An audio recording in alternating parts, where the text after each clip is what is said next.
സാഗസ് നഗരത്തിൽ വിക്രമനെന്ന് പേരുള്ള ഒരു മീൻകാരൻ ഉണ്ടായിരുന്നു. ആ രാജ്യത്തിലെ ജനങ്ങളൊക്കെ അദ്ദേഹത്തോട് ഒരുപാട് സ്നേഹമായിരുന്നു. പിന്നെ സഹായത്തെക്കുറിച്ച് പറയണമെങ്കിൽ അദ്ദേഹം എപ്പോഴും മറ്റുള്ളവരെ സഹായിക്കാൻ തയ്യാറായിരുന്നു. അതുമാത്രമല്ല, അദ്ദേഹം ദിവസവും തന്റെ വീട്ടിലേക്ക് പാവപ്പെട്ടവരെ വരുത്തി അവർക്ക് ആഹാരം നൽകുമായിരുന്നു.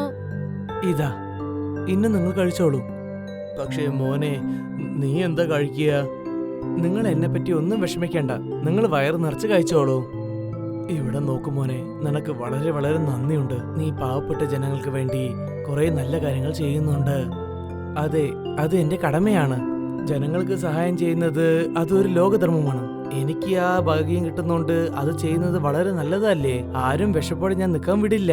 പിന്നെ മറ്റൊരു വശത്ത് സാഗസ് നഗരത്തെ ചേർന്ന രാജാവ് അമർ സിംഗ് തന്റെ സേനാധ്യക്ഷനും തന്റെ സേനാധിപതിക്കും സമ്മാനങ്ങൾ ഒരുപാട് നൽകി. പിന്നെ രാജാവ് തന്റെ മന്ത്രിയായ ബാനുവിനോട് പറഞ്ഞു, ഈ രാജ്യത്തിൽ എന്നെക്കാട്ടും അധികം ദാനം ചെയ്യുന്നത് വേറെ ആരുമില്ല.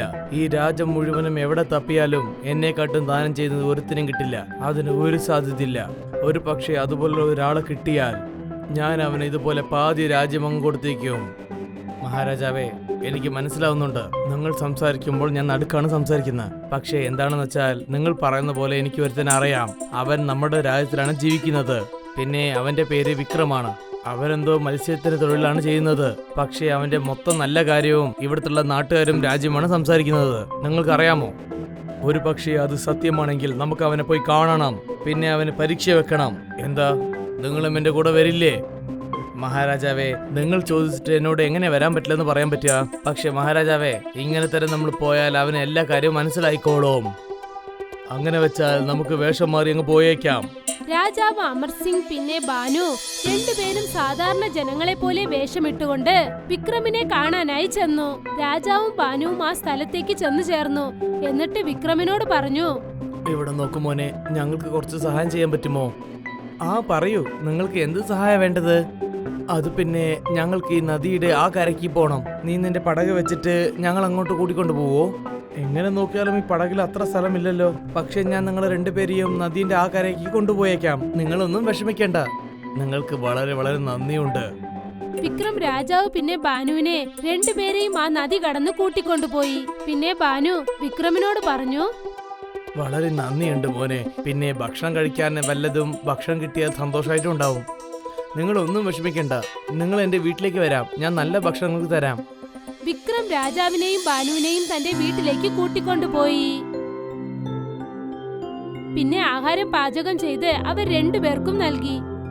വിക്രം, നിങ്ങളും ഞങ്ങളുടെ കൂടെ ചേർന്ന് കഴിച്ചോടെ? അത് പിന്നെ വീട്ടില് ഭക്ഷണം ഇത്രയേ ഉള്ളൂ, അതുകൊണ്ടാണ്. ഞാൻ നാളെ കഴിച്ചോളാം. നിങ്ങൾ നിങ്ങളുടെ വയറ് നിറഞ്ഞു വരെ കഴിച്ചോളൂ. എന്റെ വയറ് അതങ്ങ് നിറഞ്ഞോളും.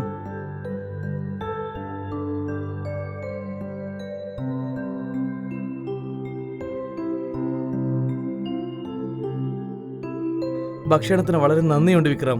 ഇപ്പോൾ ഞങ്ങൾ പുറപ്പെടാനുള്ള നേരം വന്നിട്ടുണ്ട്. ഇപ്പൊ നിങ്ങൾ എങ്ങോട്ടാ പോകുന്നത്? ഇപ്പൊ നേരം വല്ലാതെ വൈകിട്ടുണ്ട്. നിങ്ങൾ ഇന്ന് തന്നെ ഇവിടെ താമസിച്ചോളൂ. രാജാവ് പിന്നെ ബാനു രണ്ടുപേരും വിക്രമിന്റെ വീട്ടിൽ തന്നെ താമസിച്ചു. പിന്നെ രാവിലെ വിക്രം എണീക്കുന്നതിന് മുൻപ് തന്നെ അവർ കൊട്ടാരത്തിലേക്ക് ചെന്ന് ചേർന്നു. പിന്നെ അവർ സ്വന്തം രൂപം പ്രാപിച്ചു. പിന്നെ രാജാവ് അമർ സിംഗ് വിക്രമിനെ 2 ദിവസം കഴിഞ്ഞ് തന്റെ കൊട്ടാരത്തിലേക്ക് സ്വാഗതം ചെയ്യാനായി നിർദ്ദേശിച്ചു.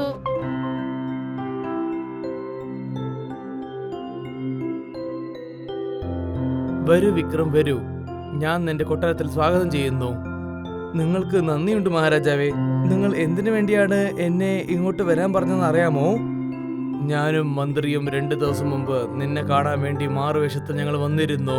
നിനക്കതറിയാമോ? പിന്നെ അതുമാത്രല്ലാതെ നീ ഞങ്ങളെ കുറെ സഹായം ചെയ്തിട്ടുണ്ട്. ഞാൻ നിന്നെ പറ്റി കുറെ കേട്ടിട്ടുണ്ട്. അതിനുവേണ്ടി ഞാൻ നിനക്ക് പരീക്ഷ വെച്ചതാണ്. ഞാൻ നിന്നെ പറ്റി എന്തൊക്കെ കേട്ടിട്ടുണ്ടോ നീ അതേപോലെയാണ് ഉള്ളത്. ഇതാ, സ്വർണങ്ങളും ആഭരണങ്ങളും നിറഞ്ഞ ഒരു ചെറിയ സമ്മാനമാണ്. മഹാരാജാവേ, എന്നെ നല്ലവനായിട്ട് ഏറ്റതിന് വളരെ നന്ദിയുണ്ട്. പക്ഷേ ഈ സ്വർണം വെച്ചിട്ട് ഞാൻ എന്ത് ചെയ്യാൻ പോവുകയാണ്? നിനക്ക് എന്താണ് വേണ്ടത്? ഞാൻ നിനക്ക് വാക്ക് തരാം. ഞാൻ നിനക്ക് തരുന്ന പോലെ എന്തുണ്ടായാലും ഞാൻ നിനക്ക് അത് തന്നേക്കാം. വളരെ നന്ദിയുണ്ട്. ഞാൻ നിങ്ങളുടെ അടുത്ത് നിന്ന് ഒരു ചെറിയ സാധനമാണ് ചോദിക്കാൻ പോകുന്നത്. എനിക്ക് ദിവസം എന്റെ വീട്ടിൽ 1 മടങ്ങ് തരുന്ന അരിനേക്കാളും 2 മടങ്ങായിട്ട് തരണം. അതായത് 1 കൈപ്പിടി അരി ആദ്യത്തെ ദിവസം, പിന്നെ 2ാമത്തെ ദിവസം 2 കൈപ്പിടി അരി, പിന്നെ 3ാമത്തെ ദിവസം 4 മടങ്ങായിട്ട് തരണം. ഇതേപോലെ നിങ്ങൾ എന്റെ വീട്ടിലേക്ക് അയച്ചുകൊണ്ടിരിക്കൂ. ഇതാണോ കാര്യം വിക്രം? നീ എങ്ങനെ ചോദിച്ചിട്ടുണ്ടോ ഞാൻ അതുപോലെ തന്നെ തരാം. വളരെ നന്ദിയുണ്ട് മഹാരാജാവേ. വിക്രം കൊട്ടാരത്തിൽ നിന്നും തന്റെ വീട്ടിലേക്ക് തിരിച്ചുപോയി.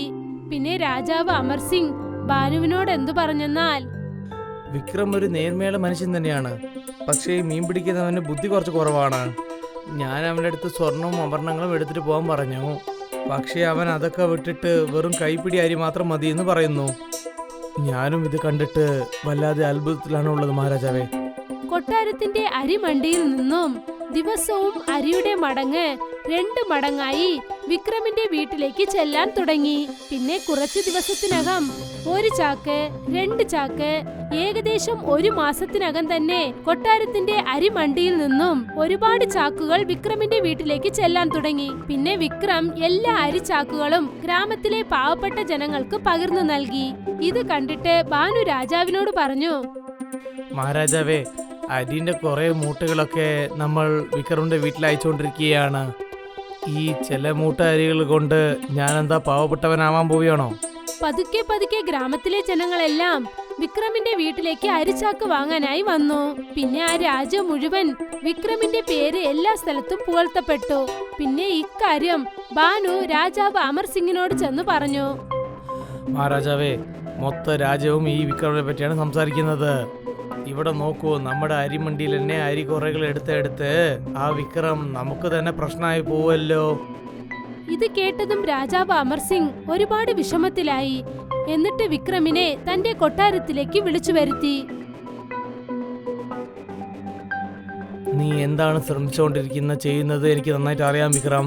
നീ എന്റെ സിംഹാസനത്തിൽ ഇരിക്കണം എന്നല്ല നീ ആഗ്രഹിച്ചോണ്ടിരിക്കുന്നത്. അതുകൊണ്ടല്ലേ നീ എന്റെ അടുത്ത് അരി ചോദിച്ചത്. പിന്നെ മൊത്ത രാജ്യത്തിനും നീ അതാണ് കൊടുത്തോണ്ടിരിക്കുന്നത്. അങ്ങനെ വെച്ചാൽ മഹാരാജാവേ, എനിക്ക് നിങ്ങൾ അരി കൊടുക്കുന്നത് അങ്ങ് നിർത്തിയേക്ക്. അപ്പോ അങ്ങനെ വെച്ചാൽ വേറെ എന്തെങ്കിലും എനിക്ക് നിങ്ങൾ തന്നോളൂ. ബാനു ഇത് കേട്ടിട്ട് രാജാവിന് അടുത്ത് ചെന്ന് അദ്ദേഹത്തിന്റെ കാതിൽ പറഞ്ഞു, മഹാരാജാവേ, നിങ്ങൾ അദ്ദേഹം പറയുന്നത് സമ്മതിച്ചില്ലെങ്കിൽ നിങ്ങൾ നിങ്ങളുടെ വാക്ക് മാറുന്നത് പോലെ ആകുമത് എന്ന് പറഞ്ഞു. ഇത് കേട്ടിട്ട് അത് രാജാവും സമ്മതിച്ചു. ശരി, നിനക്ക് അരിന് പകരം വേറെ എന്താണ് വേണ്ടത്? ഞാൻ നിനക്ക് അത് തന്നെ തരാൻ തയ്യാറാണ്. എനിക്ക് നിങ്ങൾ അരി എങ്ങനെ അതുപോലെ തന്നിട്ടുണ്ടോ അതേപോലെ അരി തരുന്നത് പോലെ തന്നെ പരിപ്പ് തന്നോളൂ. പിന്നെ അരി എങ്ങനെ വിക്രമിന് അയച്ചു കൊടുത്തോ അതുപോലെ തന്നെ കൊട്ടാരത്തിൽ നിന്നും പരിപ്പും അദ്ദേഹത്തിന്റെ വീട്ടിലേക്ക് ചെല്ലാൻ തുടങ്ങി. 1 മാസത്തിനു ശേഷം വിക്രം രാജ്യത്തിലെ പാവപ്പെട്ട ജനങ്ങളെ ഒന്നിച്ചുകൂട്ടി അവർക്ക് പരിപ്പ് പങ്കുവെച്ച് നൽകാൻ തുടങ്ങി. പിന്നെ രാജ്യം മൊത്തം ഇക്കാര്യം പാട്ടായി. അതുകാരണം വീണ്ടും ഒരു വട്ടം രാജാവിന് ആകെ വിഷമമായി. നമ്മൾ എന്തെങ്കിലും ഒന്ന് ചെയ്തേ പറ്റുള്ളൂ, ഇല്ലെങ്കിൽ പിന്നെ നമ്മുടെ ഭക്ഷണത്തിനും പിന്നെ അവിടെ ഒരു വഴിയില്ലാതായി പോവും. പിന്നെ നമ്മൾ എന്താ കഴിക്കുക? സ്വർണവും ആഭരണങ്ങളാണോ? മഹാരാജാവേ, എൻ്റെ അടുത്ത് ഒരു ആലോചന ഉണ്ട്. ഒരു പക്ഷേ വിക്രമിന്റെ മേലിൽ നമ്മൾ തെറ്റായിട്ട് പുകാർ കൊടുത്താൽ, അതായത് വിക്രം നമ്മുടെ മണ്ടിയിൽ നിന്ന് അരി മോഷ്ടിച്ചിട്ടുണ്ടെന്ന് പറഞ്ഞിട്ടുണ്ടെങ്കിൽ, അതായത് എപ്പോൾ നമുക്ക് അവന് അരി കൊടുക്കാതെ വരുന്നു അപ്പൊ തൊട്ട്, അതെങ്ങനെ? അതായത് നിങ്ങൾക്ക് തന്നെ അറിയാം, നമ്മൾ അവന് അരി കൊടുക്കുന്നത് നമ്മൾ നിർത്തിയിട്ടുണ്ട്. അതുകൊണ്ട് നമുക്ക് വിക്രമിന് മേലെ പൊയ്യായി പുകാർ കൊടുക്കാം. അതായത് അവൻ അരിശി മണ്ടിയിൽ നിന്നിട്ട് അവൻ അരി കക്കുന്നുണ്ടെന്ന് നമുക്ക് പറയാം. പിന്നെ വേറെ ആരെങ്കിലും മോഷ്ടിച്ചെന്ന് നമുക്ക് സാക്ഷിയായിട്ട് വേറെ ഒരുത്തരെ പറയിപ്പിക്കാം. നീ പറഞ്ഞത് വളരെ ശരിയാണ്. നമ്മൾ അതിനു വേണ്ടി അവനെ നമുക്ക് ക്ഷമയും കൊടുക്കാം. പിന്നെ അവന് ദിവസം നമ്മൾ കൊടുത്തുകൊണ്ടിരിക്കുന്ന പരിപ്പും നമുക്കത് അങ്ങ് നിർത്തിയേക്കാം. പിന്നെ അടുത്ത ദിവസം രാജാവ് വിക്രമിനെ തന്റെ രാജകൊട്ടാരത്തിലേക്ക് വിളിച്ചു വരുത്തി. പിന്നെ അദ്ദേഹത്തിന്റെ മേലിൽ 3 അരിച്ചാക്കുകൾ മോഷ്ടിച്ചതായി പറഞ്ഞ് കുറ്റം ചുമത്തി. ഞങ്ങളുടെ അരിശി മണ്ടിയിലിരുന്നിട്ട് ഇന്നലെ രാത്രി 3 അരിമൂട്ടകൾ കാണാതെ പോയിട്ടുണ്ട്. പിന്നെ നീയാണ് അത് മോഷ്ടിച്ചതെന്ന് എനിക്ക് അറിഞ്ഞു വന്നിട്ടുണ്ട്. മഹാരാജാവേ, എനിക്ക് അരി മോഷ്ടിച്ച് എന്ത് കിട്ടാൻ പോവാണ്? പിന്നെ ഞാൻ അരിമൂട്ട മോഷ്ടിച്ചെന്ന് പറഞ്ഞിട്ട് നിങ്ങളുടെ എന്ത് ആധാരമുള്ളത്? ആധാരമുണ്ട്. ഇന്നലെ രാത്രി ഞങ്ങളുടെ അരിശി മണ്ടിയിൽ നീ രാത്രി കക്കാൻ പോയപ്പോൾ ആ സമയത്തിൽ രാജമാളികന്റെ പുറത്തുണ്ടായിരുന്ന ആ ദർപ്പൻ നീ അരി മോഷ്ടിച്ചു കൊണ്ടുപോകുന്നത് അവൻ കണ്ടിട്ടുണ്ട്. ഒരു പക്ഷെ അദ്ദേഹം കണ്ടിട്ടുണ്ടെങ്കിൽ അദ്ദേഹത്തിന് എന്ന് വായോണ്ട് പറയുന്നത് ഞാൻ അത് കാണണം. ബാനു ദർപ്പനെ കൊട്ടാരത്തിലേക്ക് വിളിച്ചു വരുത്തി. പിന്നെ ദർപ്പൻ വിക്രമിനെ കണ്ട് സ്തംഭിച്ചു പോയി. വിക്രം നീയാണോ? നിനക്കെതിരെ ഞാൻ വന്നിട്ട് പോയി സാക്ഷി പറയണമെന്ന് എനിക്ക് അറിഞ്ഞിട്ടുണ്ടെങ്കിൽ ഞാൻ ഈ കാര്യത്തിന് തീരെ സമ്മതിച്ചിട്ടുണ്ടാവില്ല. എനിക്കും എന്റെ കുടുംബത്തിനും ഭക്ഷണം കഴിക്കാതെ ഇല്ലാത്ത നേരത്തിൽ എനിക്ക് ദിവസവും ഭക്ഷണവും പിന്നെ കുടിക്കാൻ വെള്ളം തന്നതും വിക്രം തന്നെയാണ്. പക്ഷേ നിങ്ങൾ ഇവിടെ എന്താ ചെയ്തോണ്ടിരിക്കുന്നത്?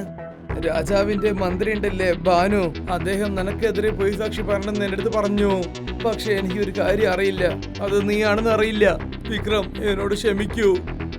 ഇത് കേട്ടതും രാജാവും ബാനുവും രണ്ടുപേർക്കും അവരുടെ തെറ്റ് മനസ്സിലായി. എന്നോട് ക്ഷമിക്കൂ വിക്രം. ഞാൻ എന്താ വിചാരിച്ച വെച്ചാൽ നീ എന്റെ അടുത്ത് അരിയും പരിപ്പൊക്കെ വാങ്ങിയിട്ട് എനിക്കെതിരെ നീ ജോലി ചെയ്യണമെന്ന് ഞാൻ വിചാരിച്ചു പോയി. അതിലൊന്നും ഒരു കുഴപ്പമില്ല മഹാരാജാവേ. ഒരു പക്ഷേ ഞാൻ വലിയ ആളാവണമെന്ന് വിചാരിച്ചാൽ, ഇല്ലെങ്കിൽ ഒരു പണക്കാരനാവണമെന്ന് വിചാരിച്ചാൽ, അന്ന് നിങ്ങൾ എനിക്ക് സ്വർണ്ണവും ആഭരണങ്ങളൊക്കെ തന്നില്ലേ, അന്ന് തന്നെ എടുത്തിട്ട് പോയി ഞാൻ ഒരു വലിയ പൈസക്കാരനായിട്ടുണ്ടാവും. ഞാനൊരു സാധാരണ മീൻ പിടിക്കുന്നവനാണ്. ജനങ്ങളെ സഹായിക്കണം എന്നാണ് ആഗ്രഹിക്കുന്നത്. നിങ്ങൾക്ക് വളരെ വളരെ നന്ദിയുണ്ട് മഹാരാജാവേ. നിങ്ങൾ എനിക്ക് തന്ന അരിയും പരിപ്പും വെച്ചിട്ട് നമ്മുടെ നഗരത്തിൽ ആരും ഇപ്പോൾ വിശപ്പോടെ കിടന്ന് ഉറങ്ങുന്നേയില്ല. സത്യം പറയുകയാണെങ്കിൽ നിന്നെപ്പോലുള്ള സത്യസന്ധനായ മീൻ പിടിക്കുന്നവനെ ഞാൻ ഇതുവരെ കണ്ടിട്ടേയില്ല. ഇന്ന് ഞാൻ നിന്റെ അടുത്ത് നിന്ന് ഒരു കാര്യം പഠിച്ചിട്ടുണ്ട്. ദാനം ചെയ്യുന്നത് അവരുടെ മനസ്സളവ് ചെയ്യുന്നതാണ്. മറ്റുള്ളവർ കഷ്ടപ്പെട്ടുകൊണ്ടിരിക്കുമ്പോൾ അവർ ചോദിച്ച ഉടനെ ഓടി വന്ന് കൊടുക്കുന്നതാണ് ദാനം. രാജാവ് അമർ സിംഗ് വിക്രമിന് മന്ത്രിസ്ഥാനം നൽകാൻ തീരുമാനിച്ചു. പിന്നെ വിക്രം ഇനി മുതൽ അരിയും പരിപ്പും വാങ്ങിക്കില്ലെന്ന് കൊട്ടാരത്തിൽ പറഞ്ഞു. പിന്നെ സാഹസ് നഗരത്തിൽ ആർക്കും എപ്പോഴും യാതൊരു കുറവുമില്ലാതെ ജീവിക്കാൻ തുടങ്ങി.